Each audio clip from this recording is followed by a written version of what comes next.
Last unit exam's 45 points. I gave you 6 extra credits as a little like oomph to you all. And then final exam is 50 points for 54 questions. Okay, anybody, any questions?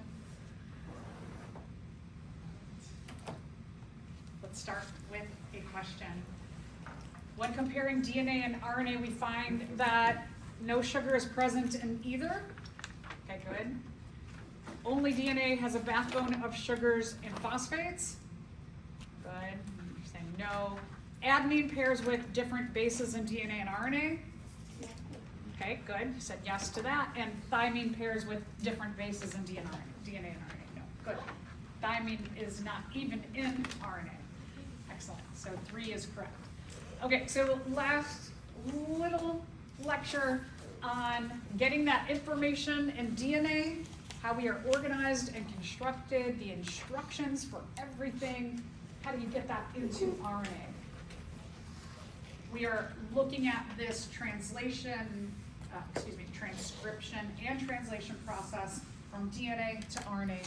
We are looking at this idea of the central dogma of biology, that we have our information, how we are organized and constructed, the instructions for all of that in DNA, getting it into an RNA transcript, and then making, through translation, we are making proteins. Proteins meaning we're making everything that's important in our bodies, in our cells. So required steps start with transcription, taking that instruction of DNA and making a transcript, a copy of that information into a different language, into RNA. I say that they're different languages because we go from nucleotides that include a TGC of DNA and a double-stranded helix to mRNA, which is single-stranded, and we have different nucleotides, well, one different nucleotide. We have A, U, G, and C. And then we are going to translate that information in the mRNA language into another language, into the amino acid sequence of proteins.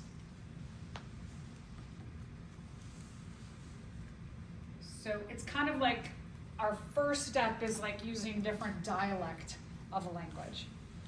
And then our last step is really translating that information into a completely different language.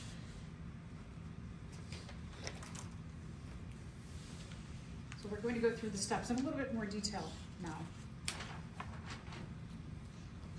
Okay, so again, one thing to remember in terms of where things happen is that our DNA is inside of our nucleus. The process of going from our double-stranded DNA to a single-stranded messenger RNA, we look at one side of the DNA that we call the template strand. So here, if we're looking at making a specific gene, let's say this is an eyeball, and it needs a kind of protein right then and there. That eyeball protein, you have the gene. One side of the DNA gene is our template strand, and that gets the transcript of the mRNA. The mRNA transcript is made, and then it leaves the nucleus and it goes out into the cytoplasm where it meets on a ribosome. A ribosome is made up of our RNA and other proteins to make the actual ribosome, which is the meeting place between the mRNA instructions and the tRNA that has the little backpacks of amino acids that brings over the appropriate amino acids to the messenger RNA instructions. All right, so a little bit about the base sequence of DNA. DNA works in groups of 3. We call them codons. The codons are 3 nucleotides that code for an amino acid. We have to change the language a little bit from our DNA template instructions into our mRNA. So again, I like to call it like a different dialect of a language because our DNA language, it contains the nucleotides ATGC, but the mRNA contains AUGC. It's kind of like Spanish and Portuguese, that they are a bit different. They're similar, but they are a bit different. there are 64 different codons. If you remember that chart that you looked at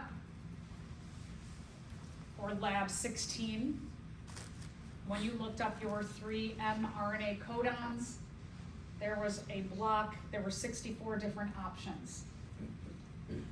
They only do code for 20 possible amino acids though. That means that there's some redundancy in our DNA to mRNA language. That means that 3 different codons can code for the same amino acid. Each codon specifies an amino acid. There's also one start and one stop codon.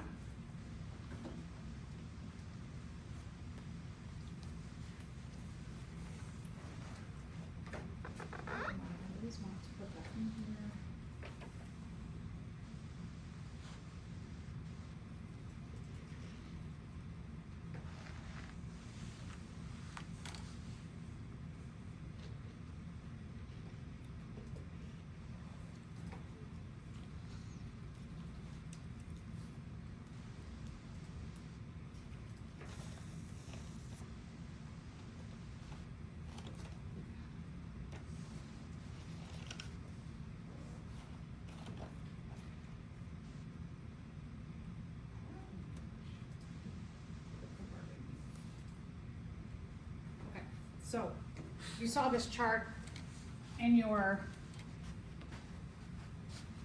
lab 16, and what you have here is it's showing you that you have different codons, the 3 different codons in mRNA language from that DNA complementary template strand.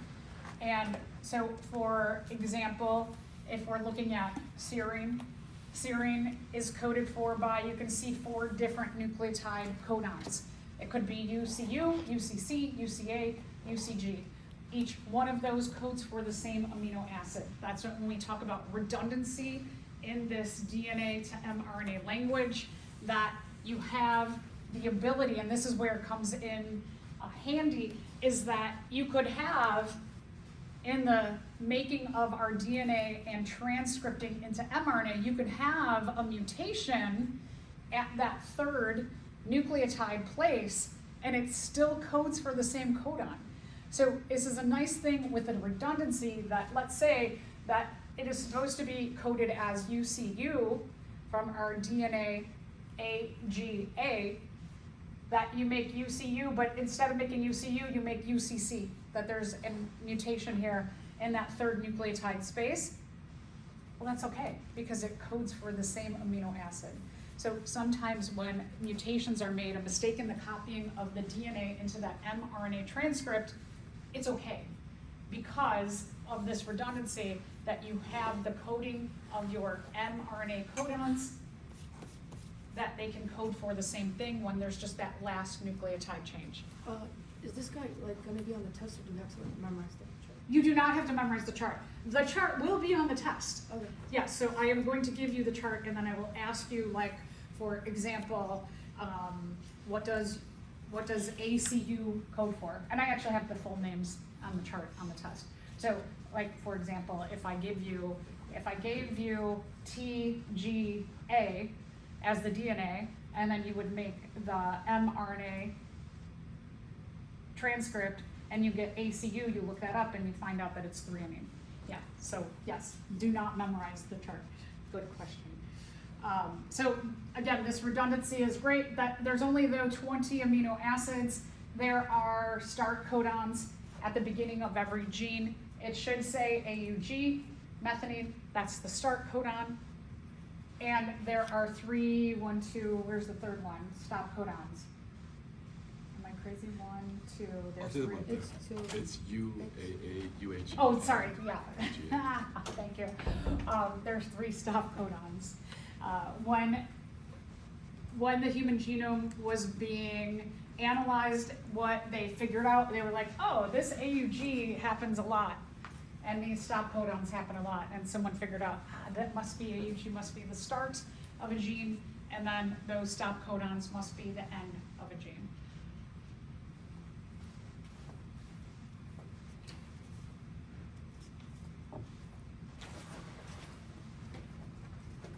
So let's go into a little more detail on this process of transcription or the synthesis of mRNA. mRNA is messenger RNA. It contains the message of the DNA.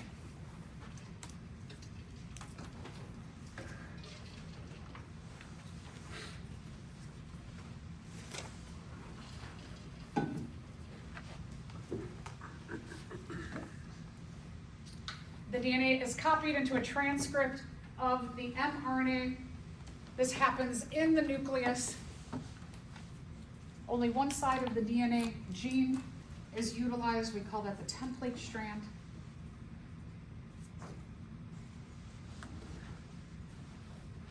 RNA polymerase, it's an enzyme that attaches onto the template DNA, and it reads the nucleotide of the DNA, and it calls over the complementary mRNA nucleotide. So very similar to DNA polymerase. When we were making copies of DNA last week, the DNA polymerase, what it would do is when the DNA unwound and unzipped each of the nucleotides, a DNA polymerase read this side, the old strand of DNA, and it called over the complementary new strand or new nucleotide. RNA polymerase does the same thing, but RNA polymerase, it reads the DNA and it calls over the complementary mRNA nucleotides. So messenger RNA, it starts with a promoter region. This is where the AUG comes in handy. It says we're going to start here for this particular gene, and this particular gene is needed right now in the cell. So that area of the DNA will unwind and unzip.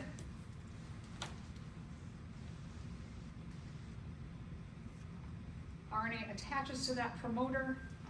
The RNA polymerase attaches to that promoter, and it starts moving nucleotide by nucleotide, adding on each complementary RNA nucleotide to the DNA template strand one by one. Eventually you get to the stop codon. We call that a terminator sequence.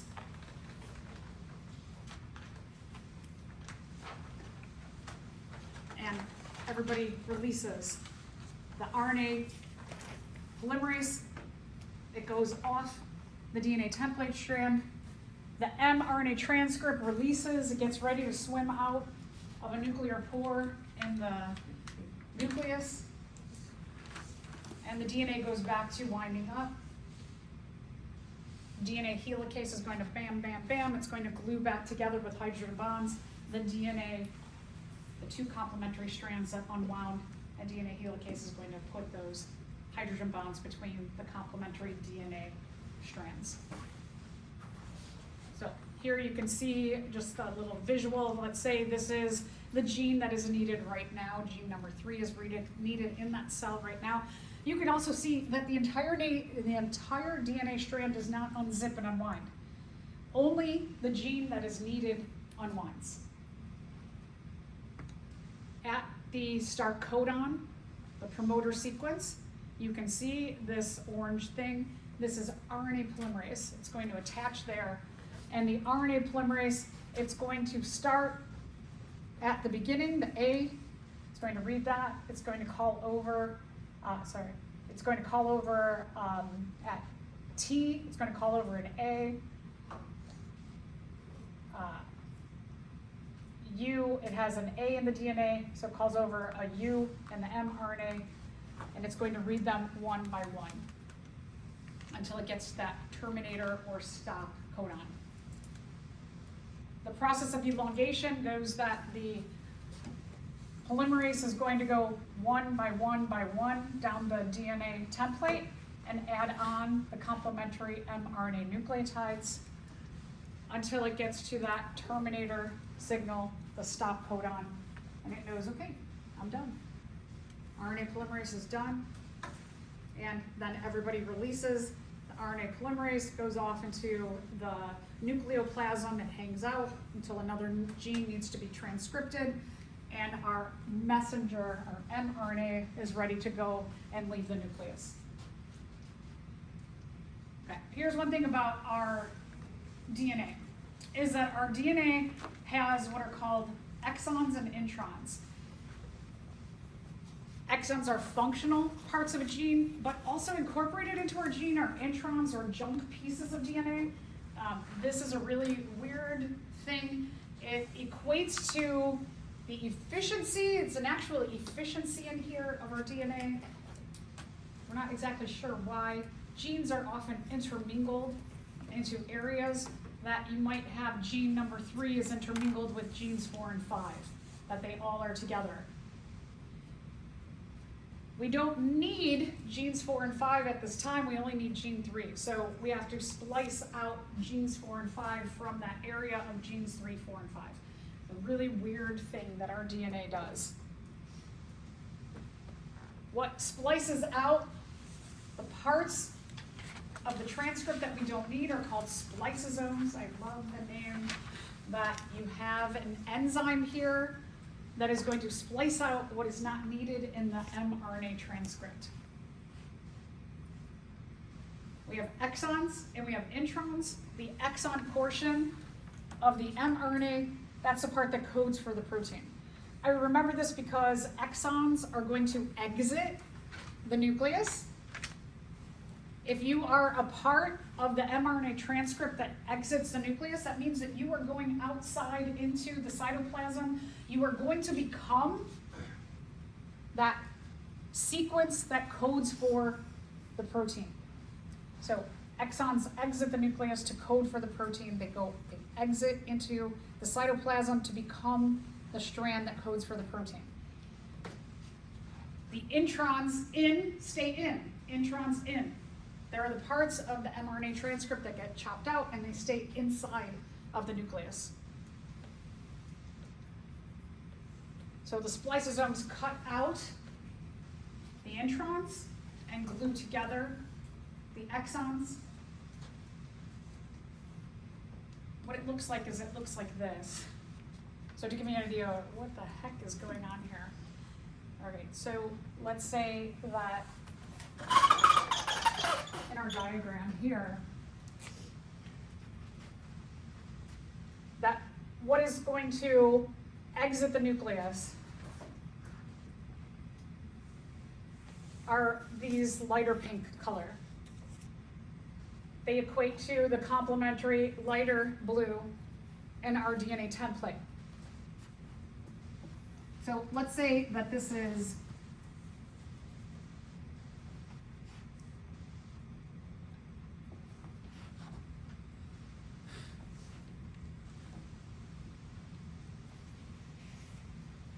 that in this area, what you have is you have an intermingling of 2 genes.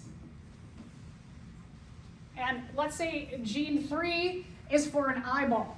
That, just go back to our eye.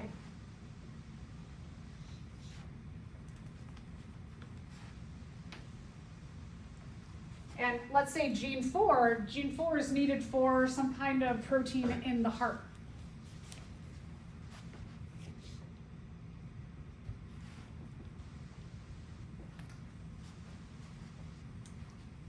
So do you think that the eyeball ever needs a transcript of gene 4?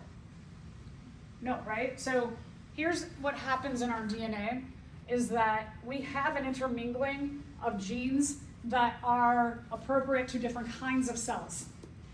And so in an eyeball, gene 3 will get utilized, transcripted, and translated pretty often, whereas gene 4 will never in an eyeball cell, gene 4 will ever get transcripted and translated. So what happens is, and why this intermingling happens, I have no idea. That's the way it is. But our process of going from our DNA template strand to our mRNA transcript is that our mRNA transcript has to get processed so that gene 4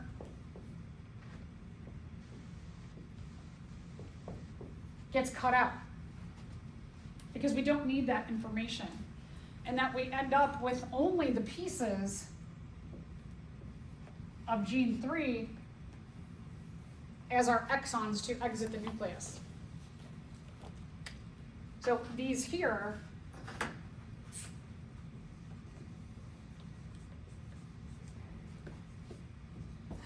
Our gene 4 pieces here are the introns. They get cut out. Our gene 3 pieces are our exons that exit the nucleus.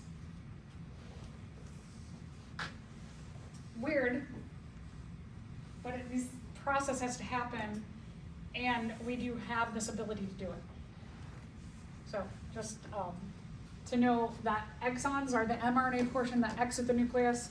The introns stay inside, introns in. Spliceosomes are the enzymes that are going to do this chopping up. Okay, anybody have questions on this weirdness? All right, so which of the following could explain why a mRNA molecule would become shorter before it is used in translation? The cell uses enzymes to cut amino acids out of the mRNA molecule. No, not amino acids. The mRNA molecule needs to be cut into pieces in order to fit into the ribosome. Enzymes in the nucleus remove introns from the mRNA molecule. Yes. Right? It removes the introns, they stay in the nucleus. Enzymes in the nucleus remove exons from the mRNA molecule? No. Okay, good. So 3 is correct. All right, so let's move on to the process of translation. This is where we are taking that information that the DNA template strand had into the transcript, the mRNA transcript, and we are making a new language of amino acids, and amino acids and a sequence make up a protein. So we have the meeting up of the mRNA and the tRNA. Again, remember that the mRNA has the information of the DNA codons. The tRNA, all they're doing is they're doing a translation. Is the tRNA are reading each mRNA codon in threes, and the tRNA are complementary to the mRNA codons, but they have a little backpack of the appropriate amino acid, and they bring that amino acid over to the mRNA codons.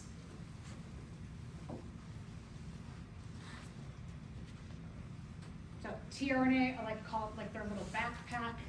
The tRNA, they have amino acids on their back. The tRNA are called the anticodons. I like that because it tells you they are not the actual codons, they are the anticodons.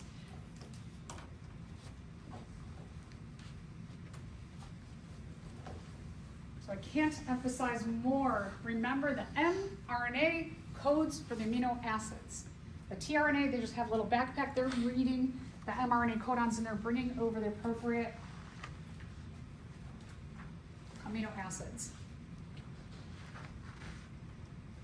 There's only 20 amino acids possible. We saw that redundancy when we looked at the chart. So our tRNA can code, our tRNA has different backpacks for the same kind of amino acids. We have that redundancy built in. The tRNA are the anticodons. They do not code for the amino acid. The mRNA codes for the amino acid. You have what are called tRNA synthases. These are amino acids, or I should say they are enzymes that are going to pair up the tRNA, 3 nucleotides, with the appropriate amino acid. They glue them together. rRNA, it's a part of the ribosome. It's called ribosomal RNA. A ribosome is made up of rRNA and proteins, and together the rRNA and the proteins make up the ribosome itself. So I like that. rRNA, ribosomal RNA, part of the ribosome. The meeting place of the codons and the anticodons, the meeting place of the mRNA and the tRNA with their amino acid backpacks.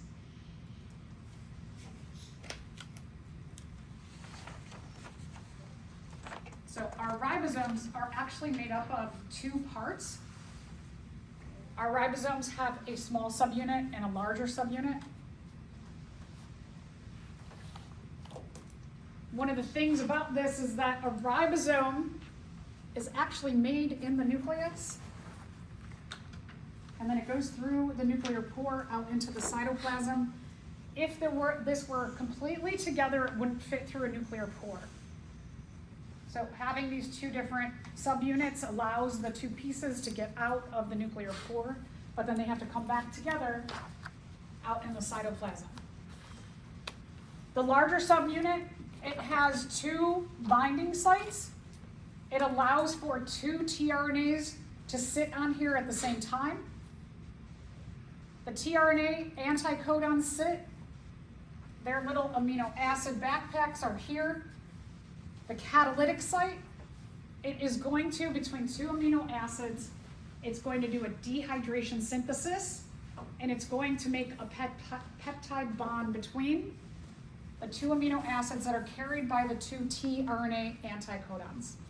So our catalytic site, it's making peptide bonds between the little amino acids that the tRNA anticodons bring over.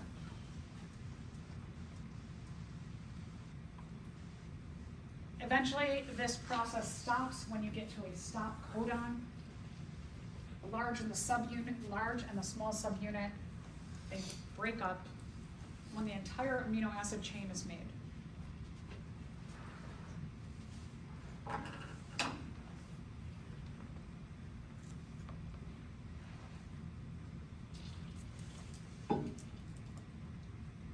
Okay, so ribosome parts are floating free out in the cytoplasm. And when an mRNA transcript comes into the cytoplasm, two of them are like, oh, a small and a large mRNA. So when an mRNA transcript comes into the cytoplasm, so our mRNA swims out of the nucleus, comes into the cytoplasm, a large and small ribosomal subunit come together, and they join onto the signal sequence, the start codon, and they all come together. You have what begins with, I like this, the beginning of this process of taking the information in the mRNA and making or building our amino acid sequence into a protein. We call this chain initiation. We start the process here at the signal sequence, the start codon. It starts with an AUG on the mRNA transcript.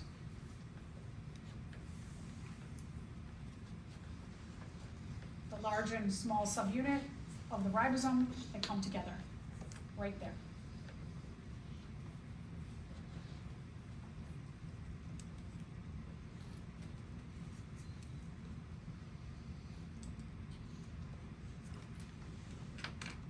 Then you're going to have each mRNA codon be read, and the complementary anti-codon tRNA pairs up. And when we go back here, so this comes together, the mRNA transcript comes onto the small subunit. The large subunit calls over the appropriate tRNA anticodon, reads the next 3 on the mRNA transcript, brings over the next appropriate tRNA anticodon. The amino acids get bound together on the catalytic site, and then once these two are bound together, the tRNA anticodon moves over, the next one gets read and brought over. And you keep going until you get to a stop codon where we get to chain termination.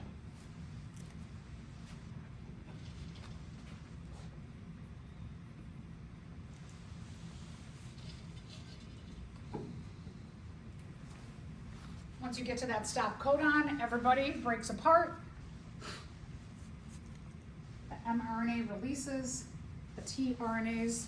They have to go and find a tRNA synthase to get more backpacks put on because they gave up their little backpacks. The large and small subunit of the ribosome breakup. Okay, so that's our how our DNA gets processed. Let's walk through it in a couple of visuals ways. So let's look at this very generic example. So up here at the top, you have your double-stranded DNA.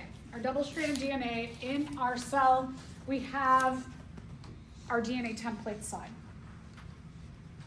Our DNA template side, you can see it starts with TAC.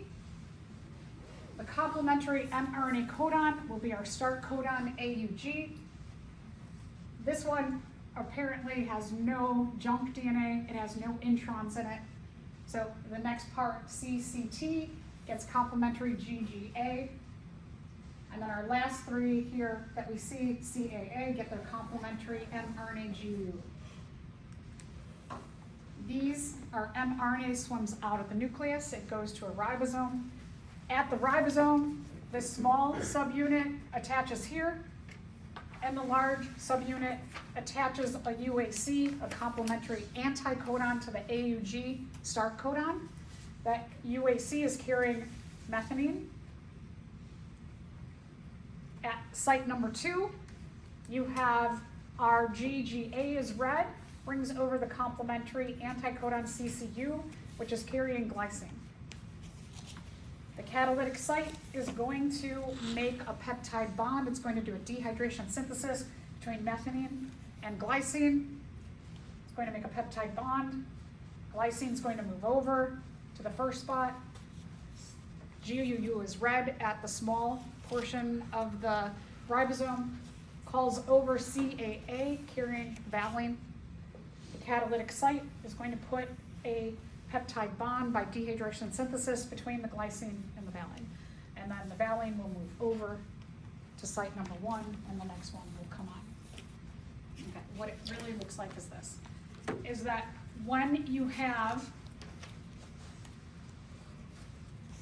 out in the cytoplasm, you've got a UAC, the anticodon with the small ribosomal subunit, has the amino acid methionine.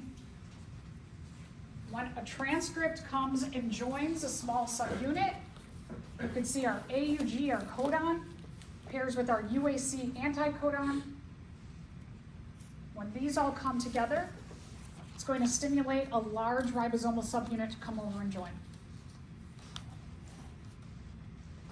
Our large ribosomal subunit, the first binding site, you're going to have your AUG, UAC, codon, anticodon, carrying methionine. They're going to sit on that first site. Our second binding site, you're going to have GUU red. It's going to call over the appropriate CAA, anticodon carrying valine.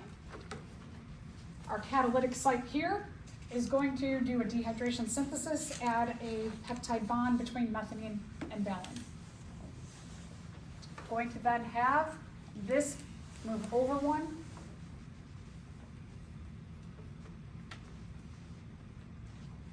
In our second site, you've got codon CAU.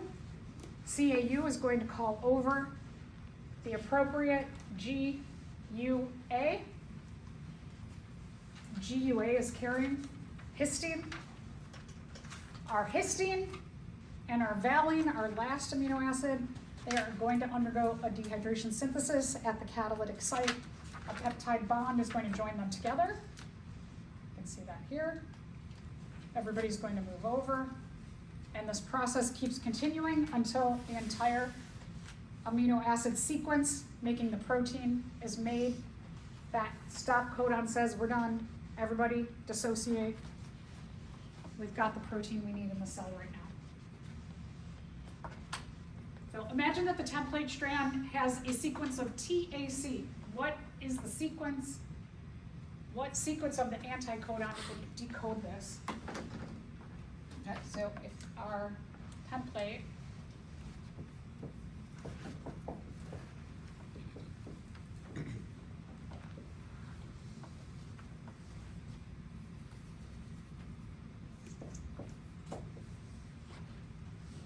our DNA template is TAC.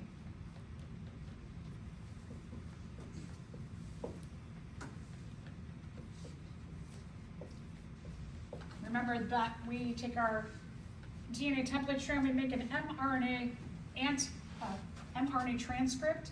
So we're going T complements what? A. Okay.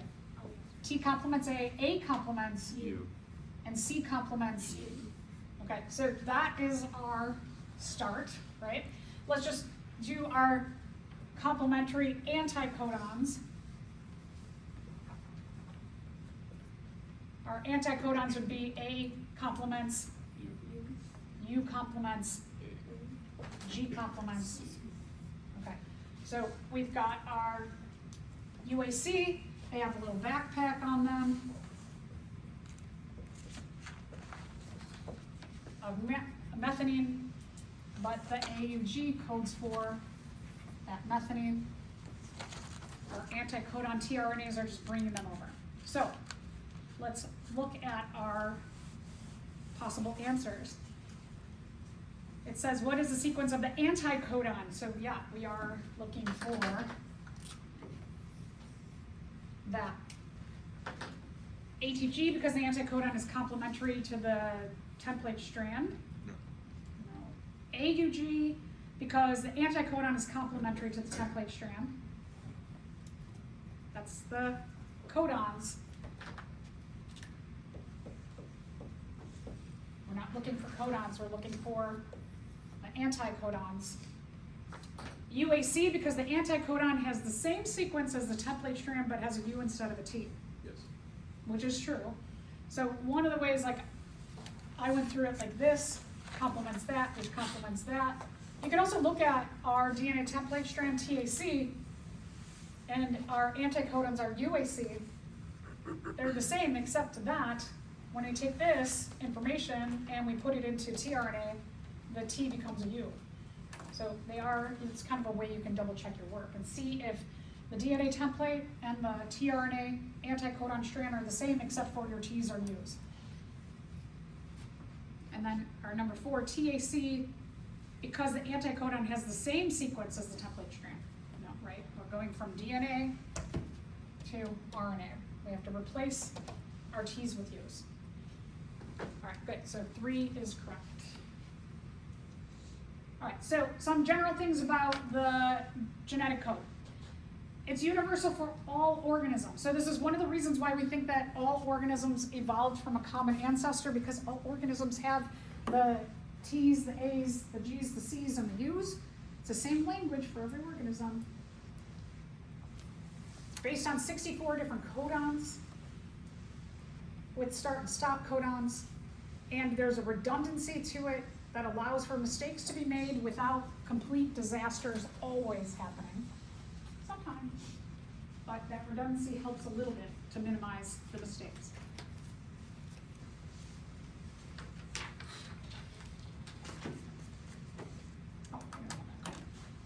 So here again, just the redundancy, we can see all of these code for valine, just a change in that last nucleotide. So mutation here can still code for the same amino acid.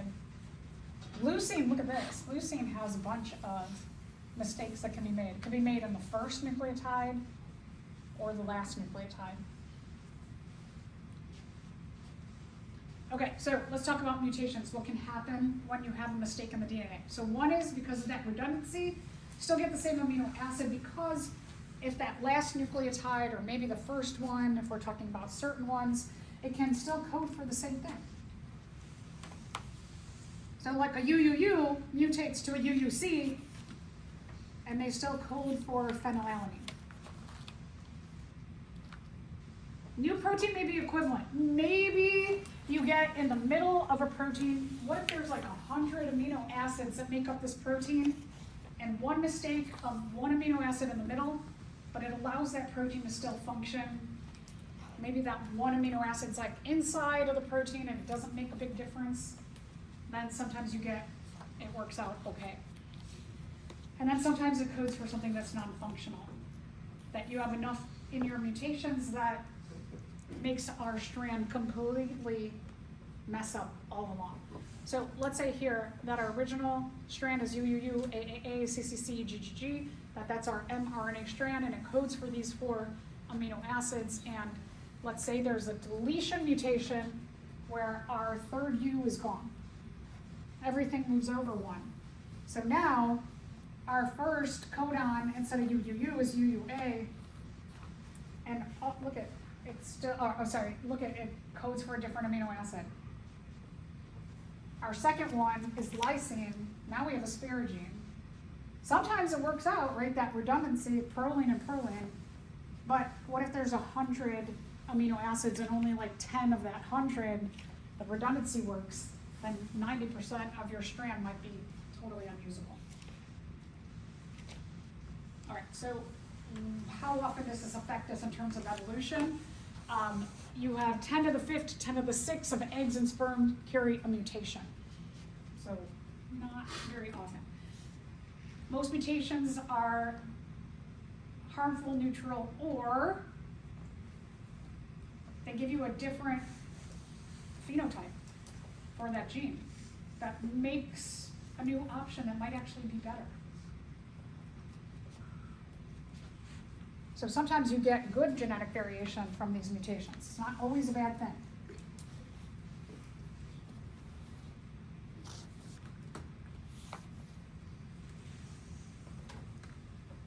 So sometimes mutations are good.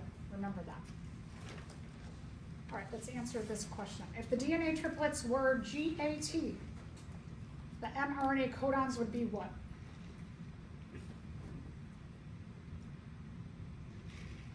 All right, so let's start with G. G complements what? C. C. Okay, so now when we go here, we can get rid of 1 and 4 because we know we start with a C. A complements, U. Can't be that. That's our trick, right? We're going from DNA into mRNA, so our our A is going to complement U. So number 3 is correct. If the segment of DNA had the sequence CGATGCTAC, what would the messenger RNA complementary to that be? What letter are we starting with? G. G. Okay. Right, we only have one option here. So C complements G, let's just make sure, G complements C, A complements U, T complements A, G complements C, C complements G, T complements A complements U, and C complements G. So 4 is correct. And if the DNA triplets were AAGCAT, the tRNA anticodons would be what? AAGCAU. Good, okay, so remember we're doing this process where we're going from DNA template to messenger RNA to our tRNA anticodons. One thing we can look at, these two will be the same, with the exception of where you have a T, you will have a U.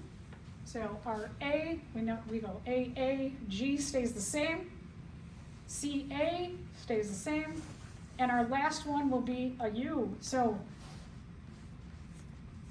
our correct answer would be AAGCAU.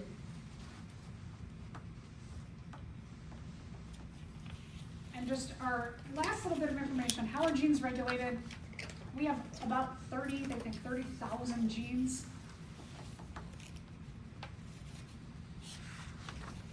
We're only actually, in any given cell, there's only a little bit of gene that's actually going through this process at any given time. So this isn't happening a ton, this whole central dogma process. Some genes are expressed in every cell. For example, when you're going through cell reproduction, whether you're talking about meiosis or mitosis, you need spindle fibers to be made. So every cell is going to reproduce at some point in time in their life. So every cell has the ability to make spindle fiber. So some cells make a gene, all cells make certain kinds of proteins or use certain kinds of genes.